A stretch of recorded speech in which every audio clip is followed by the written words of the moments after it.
बात दाखिला वजीर की ही करते हैं, क्योंकि आपको याद होगा कि वजीर आज़म साहब का दौरा जम्मू कश्मीर मुकम्मल हुआ था और दौरा जम्मू कश्मीर के दौरान उन्होंने कुछ राहत के पैकेज का ऐलान किया था।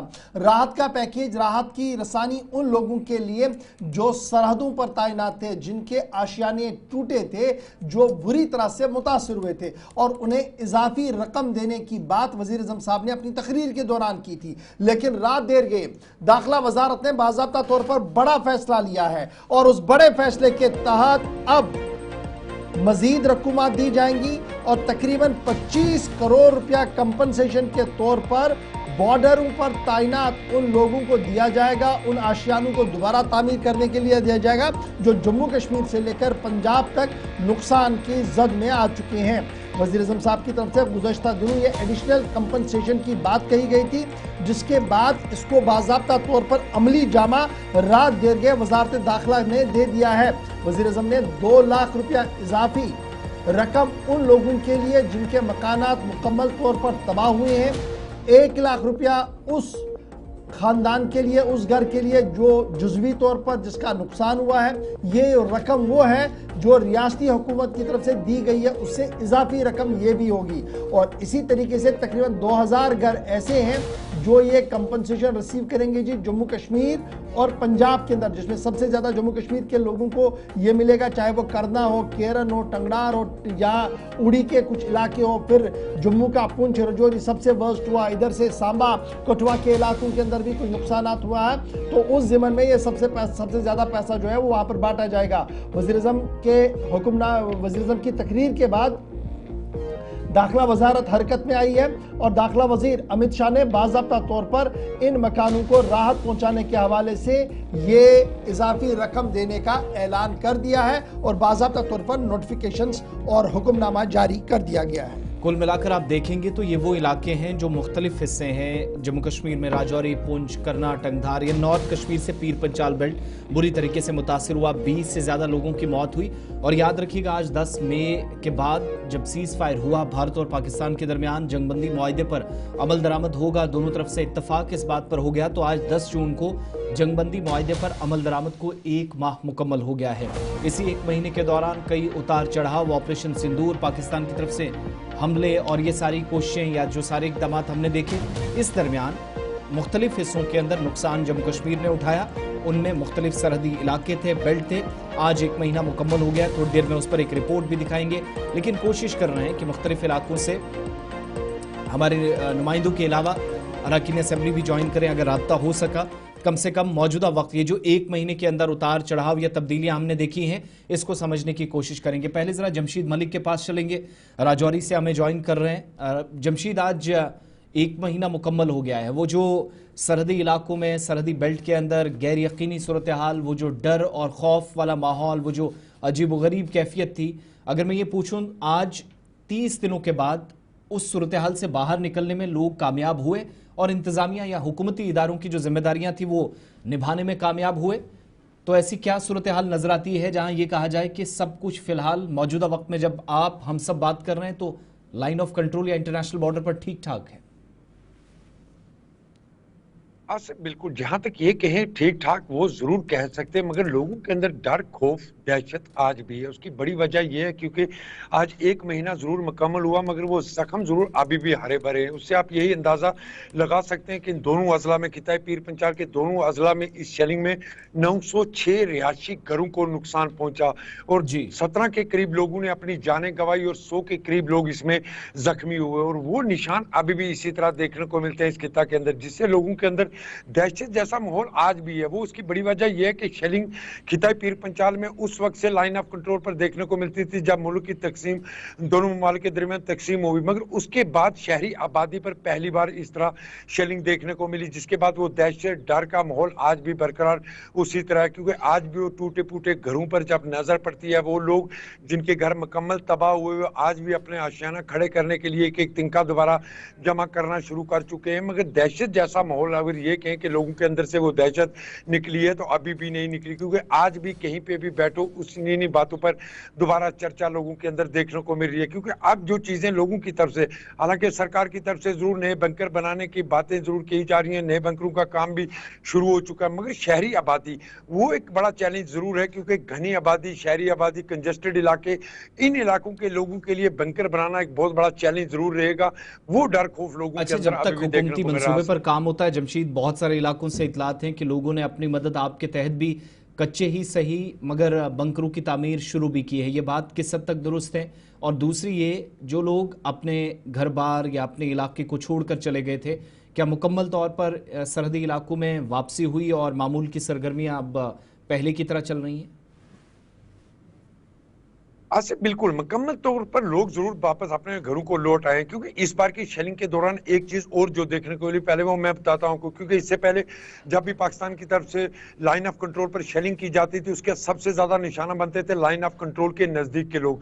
मगर इस बार लाइन ऑफ कंट्रोल के नजदीक के इलाके जो बिल्कुल 0 किलोमीटर है, इन इलाकों में बहुत ज्यादा कम नुकसान देखने को मिला, बल्कि शहरी जी। आबादी और शहरों के अंदर सबसे ज्यादा नुकसान देखने को मिला। दूसरी तरफ जहां तक अपनी मदद आपके तहत बंकरों की खबरें आ रही हैं, बिल्कुल दुरुस्त बात है, कई इलाके ऐसे हैं जहां लोग कच्चे ही सही मगर अपने बंकर घरों के नजदीक जरूर बनाना शुरू कर चुके हैं।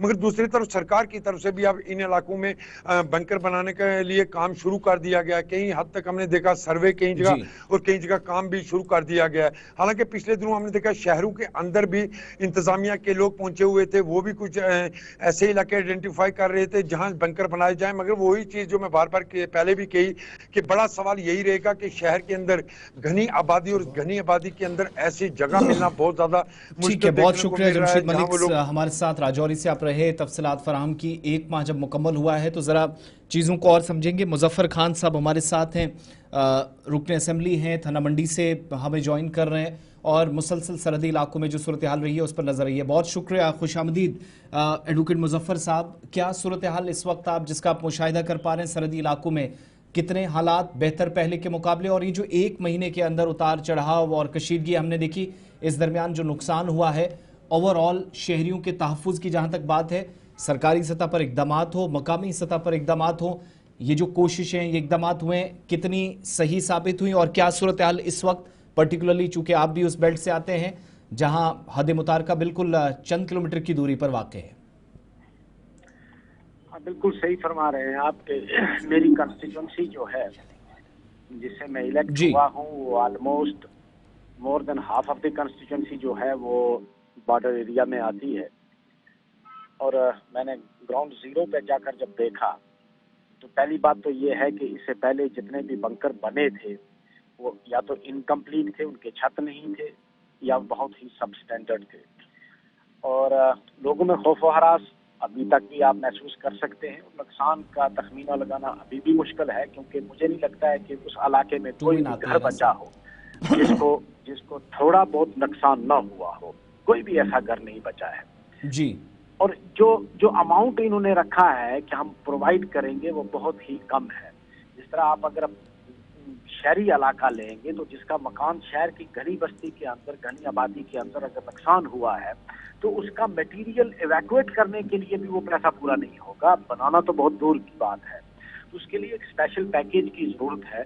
और इन फ्यूचर अगर कोई मतलब बंकर बनाने भी हैं तो उसकी क्वालिटी कंट्रोल किया जाए। अभी तक तो बंकर नए कोई स्टार्ट नहीं हुए हैं, अभी सिर्फ उन्होंने सर्वे किया है कि कितनी जरूरत है।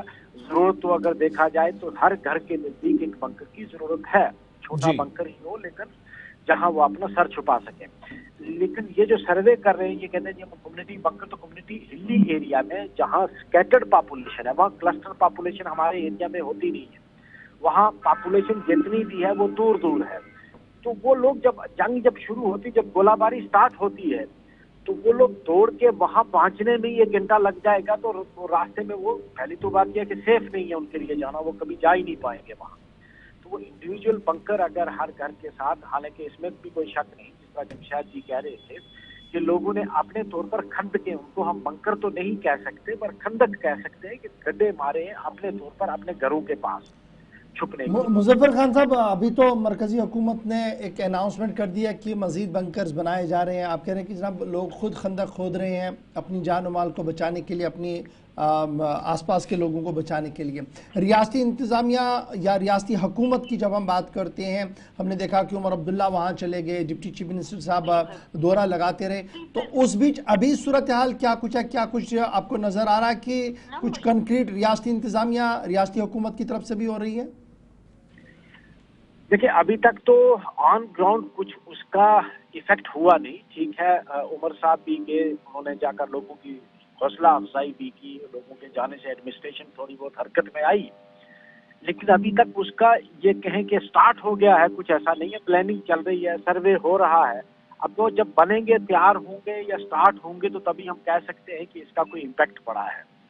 फिलहाल तो एडमिनिस्ट्रेशन की तरफ से कोई इमीडिएट जो रिक्वायर्ड जो रिलीफ था वो भी मुझे नहीं लगता है कि डिस्पर्स हुआ है। कुछ लोगों को उन्होंने किया है, लेकिन जो अमाउंट की है, भाई जिसका 50 लाख का, 20 लाख का, 10 लाख का मकान टूटा है, उसको आप 20-30 हजार दे रहे हो या 50 हजार दे रहे हो, तो वो कोई माना नहीं रखता है। वो तो मजाक हो गया उन लोगों के साथ। तो इसके लिए एक स्पेशल पैकेज की जरूरत है कि जिन लोगों का नुकसान हुआ, नुकसान कोई लोगों की गलती से तो हुआ नहीं, ये गवर्नमेंट की पॉलिसी थी। जिन्होंने ये जंग स्टार्ट की या जिन पर ये जंग थोपी गई, वो या अक्रॉस दी बॉर्डर आप इल्जाम दे सकते हैं या यहाँ की सरकार को। लोगों पर तो कोई इसका इल्जाम दे नहीं सकता है कि इसमें चलिए, बहुत शुक्रिया। एडवोकेट मुजफ्फर खान साहब बता रहे थे, चूंकि सरहदी बेल्ट से आते हैं, जरा इस पर मजीद बात कर लेते हैं फटाफट से। एजाज अहमद जान साहब भी हमारे साथ इस वक्त ज्वाइन किए हुए हैं और रुकन असेंबली हैं पूंछ हवेली से, क्योंकि ये वो इलाका है जहां पर सबसे ज्यादा मुतासरा इलाकों में से एक और सबसे ज्यादा इंसानी जानों का भी ज़िया हुआ है। एजाज साहब, बहुत शुक्रिया प्रोग्राम सलाम जेके में वक्त देने के लिए। इस वक्त की जो एग्जैक्टली सिचुएशन है, 1 महीना कंप्लीट हो चुका है, सीज फायर पर अमल दरामद हो रहा है, खामोशी तो सरहदों पर है, लेकिन वो जो गैर यकीनी सूरत हाल, वो बेचैनी, वो डर और खौफ का माहौल, वो जब लोगों से हम बात करते हैं तो आज भी मौजूद है। ऐसे में जो इंतजामिया की, अथॉरिटीज़ की, अवामी नुमाइंदों की, आपकी, सिविल और पुलिस एडमिनिस्ट्रेशन की जिम्मेदारियां हैं, वो किस हिसाब से निभाई जा रही हैं? कम से कम शहरियों के तहफ़्फ़ुज़ को यकीनी बनाया जाए और उस डर और खौफ के माहौल से बाहर निकल सकें। ओवरऑल सिचुएशन क्या आप देख पा रहे हैं ये जो 1 महीने के पहले और आज 1 महीना मुकम्मल होने के बाद? देखिए, अल्लाह का शुक्र है कि शेलिंग जब से बंद हुई है, बॉर्डर्स तो बिल्कुल शांत हैं और लोगों को जो है अभी उतना डर नहीं रहा। लेकिन जो बॉर्डर के साथ स्कूल्स हैं जो हमारे वहाँ पे, और जो खास करके गांव में आंगनवाड़ी सेंटर्स हैं या बाकी, वहाँ बच्चों में एक डर का माहौल अभी बना हुआ है जी। हम कोशिश कर रहे हैं ग्राउंड लेवल पे।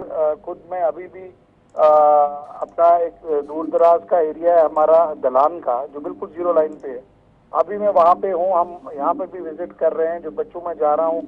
और आपने देखा होगा पिछले कुछ दिनों से ज्यादा जो मैं इंटरेक्शन है वो मैं कर रहा हूँ बच्चों के साथ।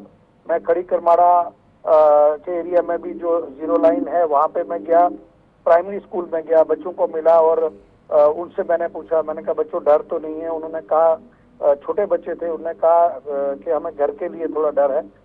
पहली हमारी कोशिश है कि बच्चों के अंदर से ये डर निकालना है, और उसके बाद दूसरी प्रायोरिटी हमारी ये है कि जो हमारा डेली का जो काम है, मजदूरी का काम है, जिनका जो लोग काम करते हैं, खेती बाड़ी करते हैं, उनको हम जो है रिस्टोर कर रहे हैं अभी जो लेवल पे, ताकि लोगों के अंदर एक कॉन्फिडेंस आए।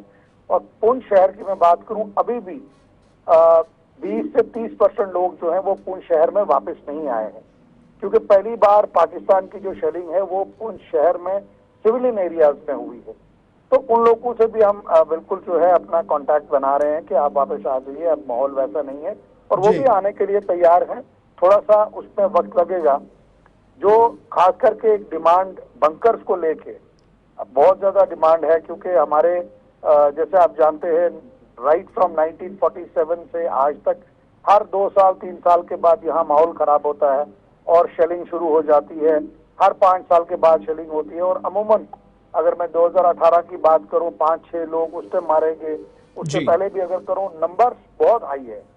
तो हमने ये कोशिश की है, गवर्नमेंट ऑफ इंडिया से भी हमने ये टेकअप किया है मसला, और जो हमारी स्टेट गवर्नमेंट है, honourable chief minister Omar Abdullah sahab भी इसमें जो है डिटेल हम बना रहे हैं अभी के कहाँ कहाँ बंकर। अच्छा, ये जो खान साहब ये बंकर्स का स्टेट गवर्नमेंट की तरफ से बनाने का सिलसिला ये कब तक मुकम्मल हो सकता है, ये पूरा सर्वे, और कब ये काम शुरू होगा? क्योंकि ऑलमोस्ट अब 1 महीने के आसपास तो हो ही गया, उसमें अगर पहले 10-12 दिन हम निकालें जो काफ़ी पुरतनाव रहे, तो उसके बाद भी 2-3 दिन ईद के भी निकाल दिए, रेस्ट जो हमारे पास टाइम बचा था, क्या वो मुकम्मल हो गया सारा सर्वे? देखिए, सर्वे अभी हमने सिर्फ जो कंप्लीट मैं कहूँगा वो सर्वे ये किया है कि किस किस पंचायत में कितना नंबर हमें चाहिए जी, वो नंबर हमने फाइनल कर लिया है। जो एग्जैक्ट लोकेशन है, क्योंकि हमने जो यहाँ से मैंने पिछले अगर मैं अपना 30-40 साल का एक्सपीरियंस में देखूं और जो गांव के लोग हैं उनका भी एक्सपीरियंस देखूं, तो हमें 3 घरों के ऊपर एक बंकर हमें बनाना पड़ेगा, क्योंकि पॉपुलेशन जो है वो बिल्कुल दूर दूर है। एक घर से दूसरे घर में कहीं में 500 मीटर, कहीं में 300 मीटर का डिस्टेंस है, तो उसमें हम जो बिल्कुल खान साहब बहुत शुक्रिया जनाब ज्वाइन करने के लिए। एजाज अहमद जान साहब हमारे साथ मौजूद थे, बता रहे थे कि दूर दूर घर है लेकिन बंकर अच्छा, बनाना तस्वीरें पुंछ की एक बार दिखाइएगा। ये बड़ा इंपॉर्टेंट है कि खंदक बनाए जा रहे हैं, लोग अब खुद बना रहे हैं उसको आरजी तौर पर ऊपर से मिट्टी विट्टी डालकर एक बंकर। ये वाली तस्वीरें बड़ी दिलचस्प है जो सामने आ रही हैं, और ये खुद बता रही हैं कि सूरत हाल किस तरीके की है और किस तरीके से अभी लोग जो है वो अपनी तैयारियां खुद कर रहे हैं। इस तरीके के खंदक खोद कर, ज़मीन को खोद कर तकरीबन 10 से 12 फीट का ये नीचे खंदक खोदा गया है, जिसके बाद ऊपर मिट्टी डाली गई है ताकि अगर कभी भी पाकिस्तान की तरफ से दोबारा शेलिंग हो तो यहाँ पर एक छोटा सा रिलीफ जो है वो उन लोगों को मिल सके। चलिए जनाब छोटा सा ब्रेक लेते हैं। कंट्रोल के करीब का इलाका एलओसी के आसपास, अब जब तक हुकूमत के मंसूबे के मुताबिक या सर्वेज और ये सारी चीज़ें, थोड़ा वक्त लग सकता है, मगर लोगों ने खुद जानो माल के तहफ़्फ़ुज़ को यकीनी बनाया जाए। झुलास हो, ऐसे दर्जनों गांव हैं जहां पर लोगों ने खुद काम किया। 5-5, 8-8, 10-10 मीटर के ये जो इस तरह के बंकर्स हैं वो कच्चे ही सही मट्टी और लकड़ी से बनाने का काम शुरू हो गया।